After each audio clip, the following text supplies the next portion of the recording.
ओम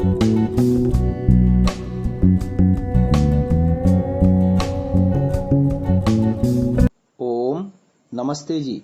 11वीं श्रव्य कणिका ऋग्वेदादि भाष्य भूमिका, लेखक महर्षि दयानंद जी सरस्वती, जिस पर भूमिका भास्कर नाम से विद्यानंद जी ने भी विस्तृत व्याख्या लिखी है, जिसकी अवतरणिका हम आपको सुना रहे हैं।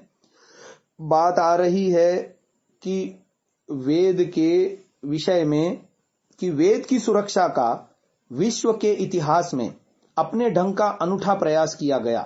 उसी के फलस्वरूप करोड़ों वर्ष बीत जाने पर भी आज तक वेद में एक भी वर्ण, मात्रा, स्वर आदि का विपर्यास नहीं हुआ। वेद मंत्रों को सुरक्षित रखने के लिए जो उपाय किए गए थे, वे आजकल की गणित की प्रक्रिया यानी टेक्निक में परम्यूटेशन एंड कॉम्बिनेशन कहे जा सकते हैं।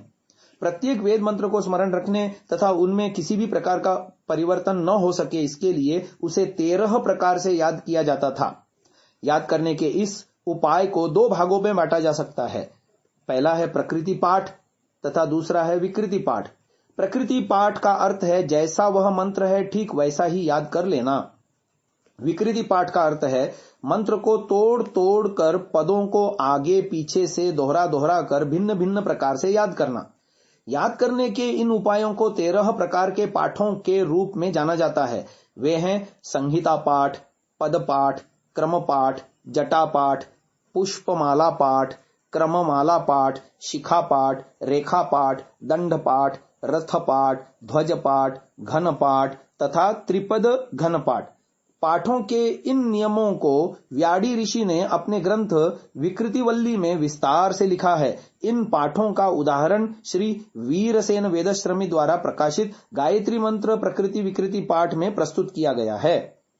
दूसरा उपाय जो वेदों के शुद्ध पाठ को सुरक्षित रखने के लिए किया गया, वह यह था कि वेदों की पद संख्या, छंद संख्या तथा मंत्रानुक्रम से छंद, देवता, ऋषि आदि को बताने के लिए अनेक सर्वानुक्रमणियां तैयार की गईं, जो अब भी शौनकानुक्रमणी, अनुवाकानुक्रमणी, सूक्तानुक्रमणी, आर्षानुक्रमणी, छांदोनुक्रमणी, देवतानुक्रमणी, कात्यायनीयानुक्रमणी, सर्वानुक्रमणी, ऋग्विधान, बृहद्देवता, मंत्रार्षाध्याय, कात्यायनीय, सर्वानुक्रमणी, प्रातिशाख्य सूत्र आदि नामों से पाई जाती हैं। इन सब उपायों के होते हुए वेद में किसी भी प्रकार का प्रक्षेप करना और पकड़ा न जाना असंभव था। इसलिए वेद में किन्हीं मंडलों, सूक्तों या मंत्रों के कालांतर में मिलाए जाने की कल्पना नहीं की जा सकती। सुप्रसिद्ध वैदिक विद्वान एवं इतिहासविद डॉक्टर भंडारकर ने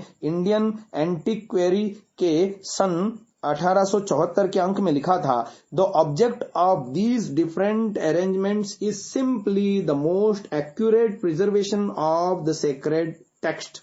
अर्थात इस प्रकार की विविध व्यवस्था का प्रयोजन पवित्र पुस्तक वेद के पाठ को सर्वथा शुद्ध रूप में सुरक्षित रखना था।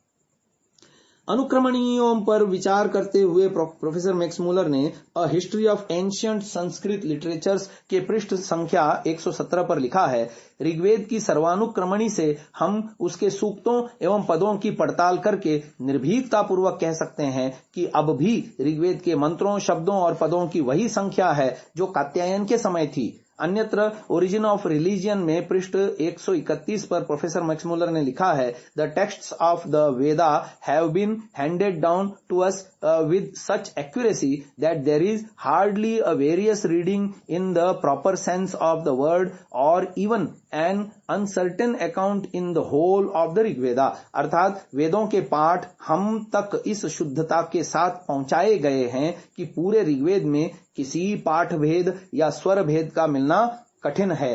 ऋग्वेद वॉल्यूम 1 पेज नंबर 30 में इस बात पर बल देते हुए प्रोफेसर मैक्समूलर ने पुनः लिखा, as far as we are able to जज the present we can hardly speak of various readings in the Vedic hymns in the usual sense of that word. Various readings to be gathered from a collection of different manuscripts now accessible to us. There are none. अर्थात पाठ भेद के प्रचलित अर्थ की दृष्टि से वेद मंत्रों में पाठ भेद नहीं मिल सकता। वस्तुतः ऐसे भिन्न पाठ जो विविध हस्तलेखों में संकलित किए जा सके कोई भी नहीं है। प्रोफेसर मैकडॉनल्ड ने भी इस विषय को स्पष्ट लिखा है। Extraordinary precautions soon began to be taken to guard the canonical text, thus fixed against the possibility of any change or loss. The result has been its preservation with a faithfulness unique in literary history. History of Sanskrit literature page number 50।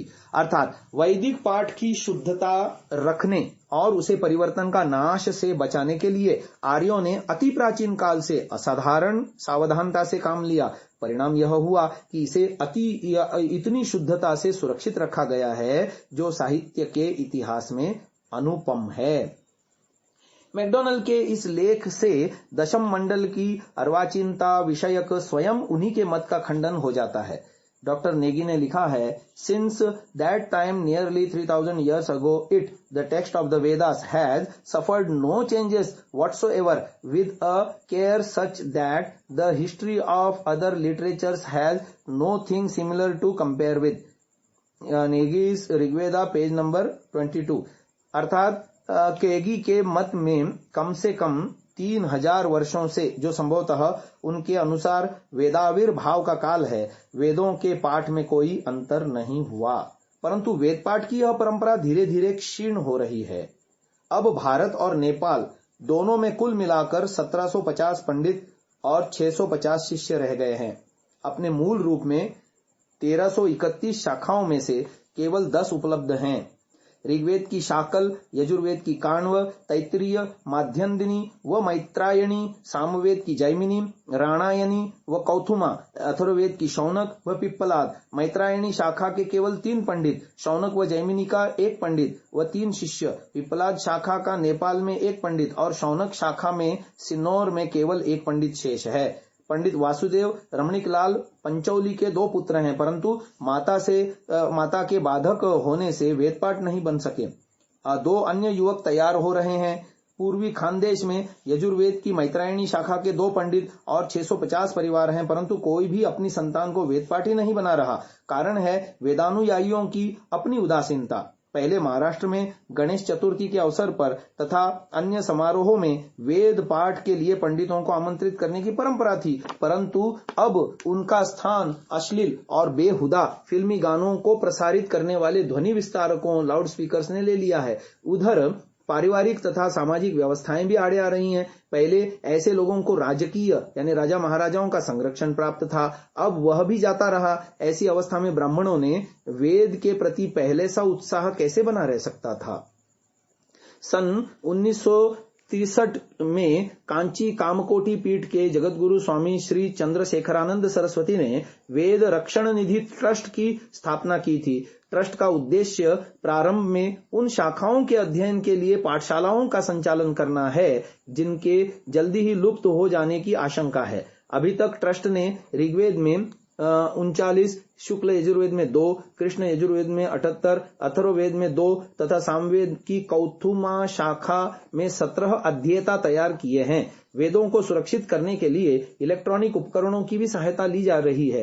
राष्ट्रीय संस्कृत संस्थान तथा तिरुपति देव संस्थान पहले ही कुछ मंत्रों के पाठ को टेप रिकॉर्ड कर चुके हैं। यह सब प्रयत्न वेद के शब्दों को सुरक्षित करने के लिए है। इस तोता रटंत का भी अपना महत्व है। नष्टे मूले नैव फलम न पुष्पम, जड़ ही न होगी तो फूल पत्ते कहाँ आएंगे।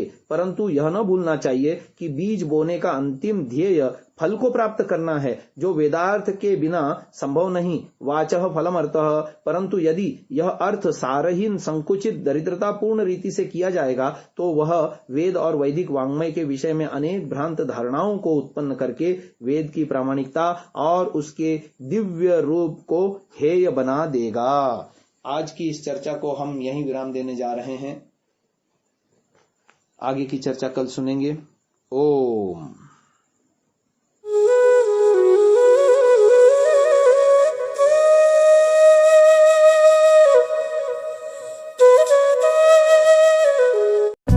डाउनलोड सांसा ऐप, आरवीरदल ऐप, विजिट sansa.org, rvirdal.in।